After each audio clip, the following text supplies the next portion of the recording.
Hello बच्चों, कैसे हैं आप लोग। उम्मीद करते हैं अच्छे होंगे और मन लगाकर पढ़ाई करते होंगे। तो आज के इस वीडियो में हम बिहार बोर्ड क्लास 10th के साइंस का पार्ट 2 लेकर के आए हैं, जो कि आपके परीक्षा की दृष्टि से बहुत ही आवश्यक है।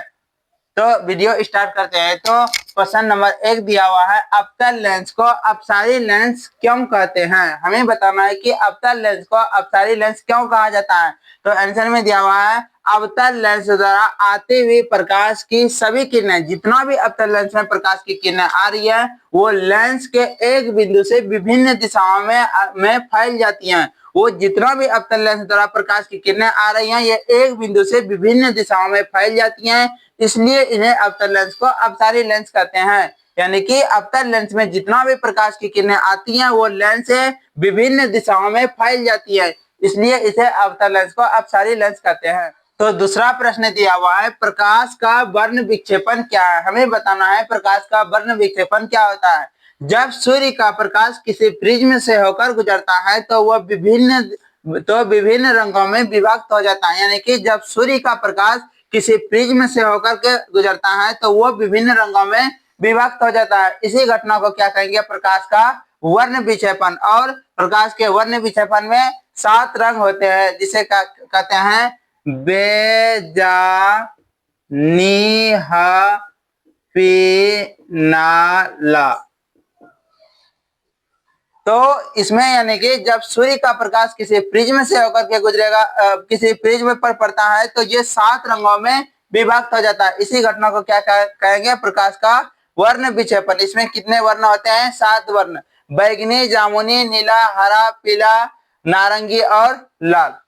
तीसरा प्रश्न दिया हुआ है, लेंस की क्षमता क्या है। हमें लेंस की क्षमता का परिभाषा बताना है। तो इसका परिभाषा होगा, लेंस के फोकस दूरी, इसके फोकस दूरी के व्युत्क्रम को लेंस की क्षमता कहते हैं। यानी कि लेंस का फोकस दूरी का व्युत्क्रम यानी कि उल्टा होगा, उसी को लेंस की क्षमता कहेंगे।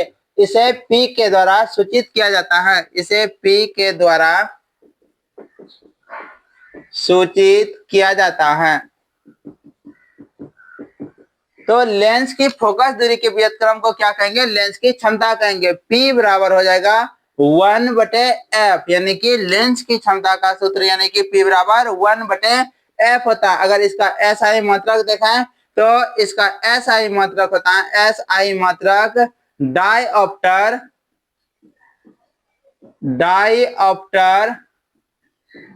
या प्रति मीटर होता है, प्रति मीटर होता है। यानी कि लेंस की क्षमता का SI मात्रक डायऑप्टर होगा या फिर प्रति मीटर होता है। चौथा प्रश्न दिया हुआ है, दृष्टि दोष क्या है, यह कितने प्रकार के होता है। दृष्टि दोष क्या होता है। तो दृष्टि दोष का परिभाषा लिखा है, नेत्र में मतलब आंख में उत्पन्न हुई वह दोष जब वस्तु को दूर या नजदीक की वस्तु स्पष्ट रूप से दिखाई नहीं देता है। जब वस्तु को दूर की वस्तु या फिर नजदीक की वस्तु स्पष्ट रूप से दिखाई नहीं देता है तो वहां पर दृष्टि दोष उत्पन्न हो जाता है। उन्हीं को हम लोग क्या कहेंगे, दृष्टि दोष। दृष्टि दोष 4 प्रकार के होते हैं, निकट दृष्टि दोष, दूर दृष्टि दोष, जरा दृष्टि दोष और अबिंदुकता दृष्टि दोष। तो ये दृष्टि दोष इस तरह से बताए कि दृष्टि दोष मतलब आंख में नेत्र में उत्पन्न हुए वह दोष जिससे व्यक्ति को ना दूर की वस्तु दिखाई दे और ना ही नजदीक की वस्तु दिखाई दे, तो उसी को कहेंगे दृष्टि दोष। और ये 4 प्रकार के होते हैं। निकट दृष्टि दोष में अवतल लेंस का प्रयोग होगा।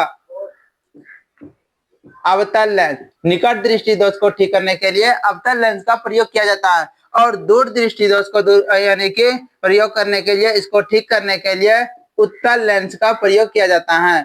और जरा दृष्टि दोष को दूर करने के लिए द्विफोक्सी लेंस का प्रयोग करते हैं, द्विफोक्सी।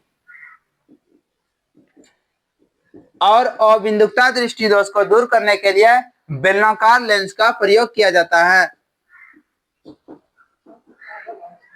तो 5वां प्रश्न दिया हुआ है, चुंबकीय पदार्थ तथा अचुंबकीय पदार्थ क्या है। चुंबकीय पदार्थ और अचुंबकीय पदार्थ के बारे में बताना है।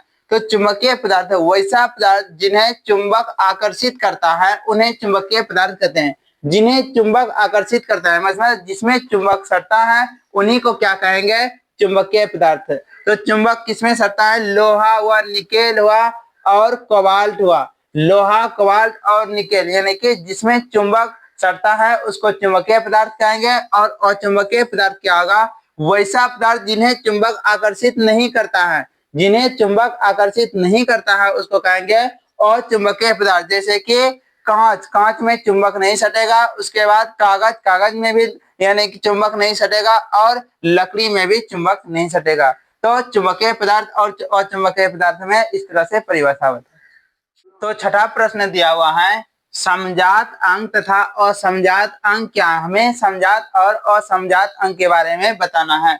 तो समजात अंक वैसा अंक जिसकी उत्पत्ति तथा संरचना एक समान होता है, मतलब जिसकी बनावट और संरचना एक समान होगा लेकिन उसका कार्य अलग अलग होगा, उसी को क्या कहेंगे? समजात अंक। जैसे मनुष्य का हाथ, मनुष्य का हाथ और कुत्ते का अग्रपाद।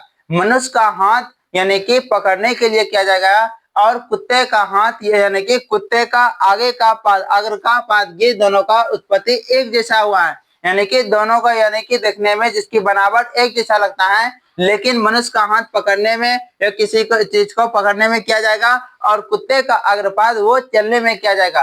तो वैसा अंग जिसकी उत्पत्ति और संरचना यानी कि एक समान होता है। मनुष्य यानी कि उत्पत्ति और संरचना एक समान होगा लेकिन इन दोनों का कार्य अलग अलग होता है, तो ऐसे अंक को समजात अंक कहते हैं। और असमजात अंक क्या होगा? वैसा अंक जिसकी संरचना और उत्पत्ति भिन्न होते हैं, मतलब जिसकी संरचना, बनावट और उत्पत्ति अलग अलग होते हैं परंतु उसका कार्य एक समान होता है। मतलब उसका कार्य लेकिन उसका काम क्या होगा? एक जैसा होगा, तो उसी को क्या कहेंगे? असमजात अंक। जैसे तितली और पक्षी के पंख, तितली और पक्षी यानी कि इसकी संरचना अलग अलग है लेकिन दोनों का पंख किस काम में आता है? तो वो उड़ने के लिए आएगा। तो इस तरह से समजात अंक और असमजात अंक का परिभाषा है। तो आज के लिए इतना ही रहने देते हैं।